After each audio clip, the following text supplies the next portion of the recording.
मनोज जरांगे आणि छगन भुजबळांमधील वाद आता मंडल आयोगावर येऊन पोहोचलेला आहे। मराठ्यांना ओबीसीतून आरक्षण देण्याच्या मागणीवर मनोज जरांगे ठाम आहेत, तर मंत्री भुजबळांसह सर्व ओबीसी नेत्यांनी जरांगेंच्या मागणीला कडाडून विरोध केलाय। त्यामुळे आरक्षणावरून जरांगे विरुद्ध ओबीसी नेते असा संघर्ष पेटलेला आहे। पाहूया।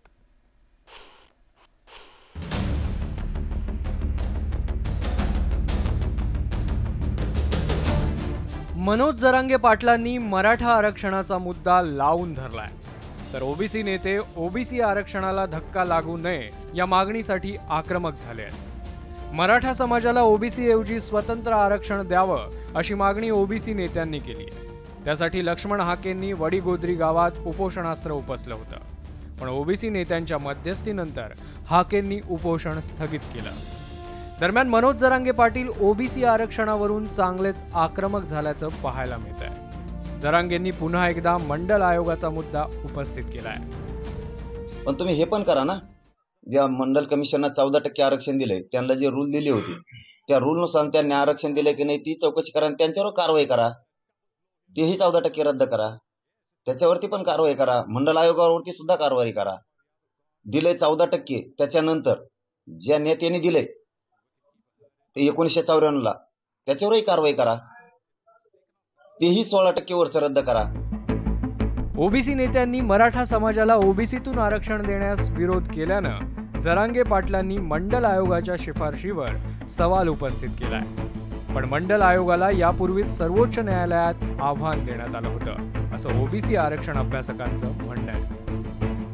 त्यांना कल्पना नाहीये इंदिरा साहनी वर्सेस भारत सरकार ही जी 92 साली खटला झाला होता, हा खटलाच मुळात असा होता की त्यांनी मंडल आयोग हे घटनाबाह्य हे चॅलेंज केलं होतं। पण जेव्हा हे चॅलेंज केलं, सर्वोच्च न्यायालयाच्या एक कॉन्स्टिट्यूशनल बेंचनी 9 जणांच्या कॉन्स्टिट्यूशनल बेंचनी इंदिरा साहनी या खटल्यामध्ये मंडल आयोग हा अपहेल्ड केलेला आहे। तो कॉन्स्टिट्यूशनल आहे, तो लीगल आहे आणि तो इम्प्लिमेंट केला पाहिजे आणि त्वरित इम्प्लिमेंट केला पाहिजे अशा सूचना केल्या होत्या। स्वार्थामध्ये ही मंडळी एवढी बरबटलेली आहेत की यांना भारतीय राज्यघटनेतली कलम सुद्धा सहन होईनाशी झालीत की काय वाटावं, अशा प्रकारचं वातावरण निर्माण झालेलं आहे।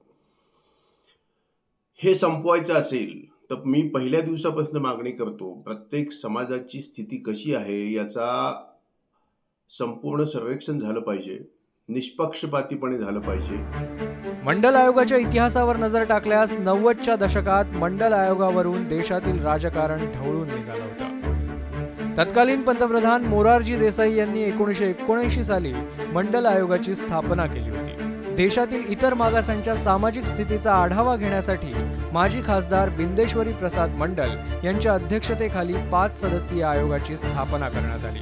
या आयोगाच्या स्थापनेनंतर तब्बल 21 महिन्यांनी मंडल आयोगानं सरकारसमोर अहवाल सादर केला।